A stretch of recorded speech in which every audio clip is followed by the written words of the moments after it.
Chapter 5. Attachment is the blueprint. Attachment isn't a personality quirk. It's not a trend or a dating buzzword. It's the raw coding underneath every decision you make about closeness, distance, risk, and connection. And until you face it, you will keep wondering why your relationships fail, even when you're doing the work. People think attachment is set in childhood. And it's true. That's where the template is laid.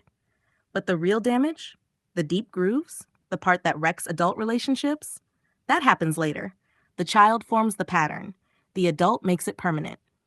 As a child, you learn to read signals. If love is stable, warm, and available, your nervous system codes connection as safe. That's secure attachment. But if love is inconsistent, overbearing, dismissive, or absent, your system adapts. It learns to stay safe, I have to reach harder, or disappear, or both. That's where anxious, avoidant, and disorganized styles begin. And in those early years, it's just survival.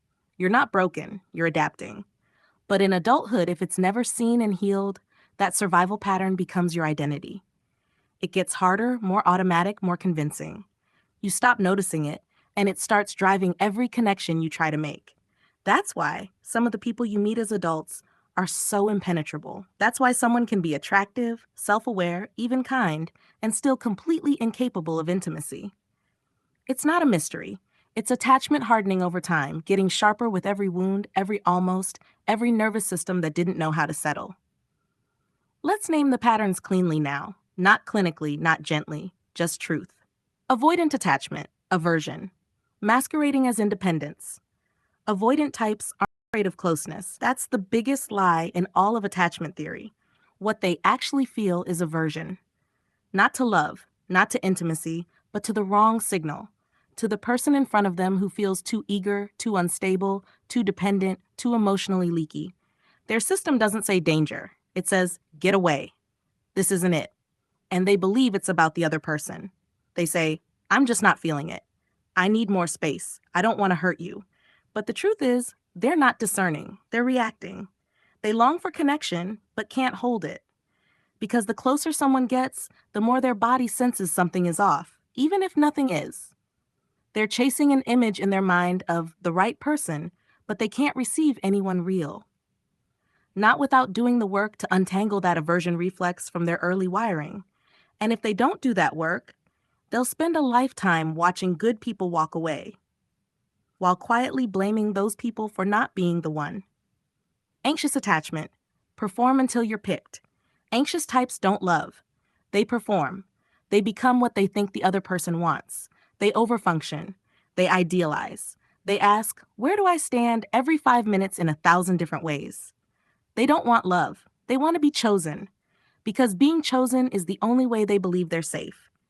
If you get too close, they panic you'll leave. If you back away, they spiral. Their needs are real, but their method of expressing them is distorted by fear. They've confused intensity with intimacy, and they'll burn themselves alive trying to feel held. Their loop. If I just do it right, they'll finally stay. But no amount of doing ever gets them what they want, because what they want is to be loved for who they are underneath the performance. And they've never stopped performing long enough to find out if anyone actually could. Disorganized attachment. Hold me, then run. This one is a storm. Disorganized types want love more than anything and fear it more than anything. They'll crave someone, pull them close, test their loyalty, and then vanish in a fireball of sabotage. They push and pull, burn and freeze. They say, I need you, and then ghost you the next day. This isn't cruelty. It's a nervous system that doesn't know the difference between love and danger. As children, they often experienced both at the same time, from the same people. They learned that reaching out might get them held or hurt. So they live in ambivalence. They test people because they can't trust what's real.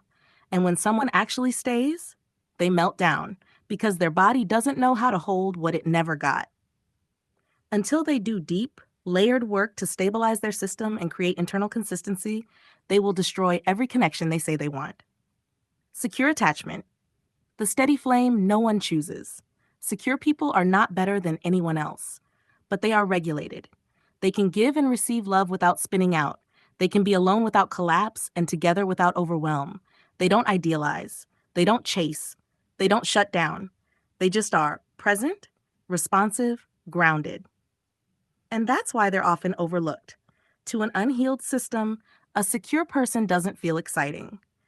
There's no mystery, no ache, no high, just peace. And for most people, peace feels like nothing.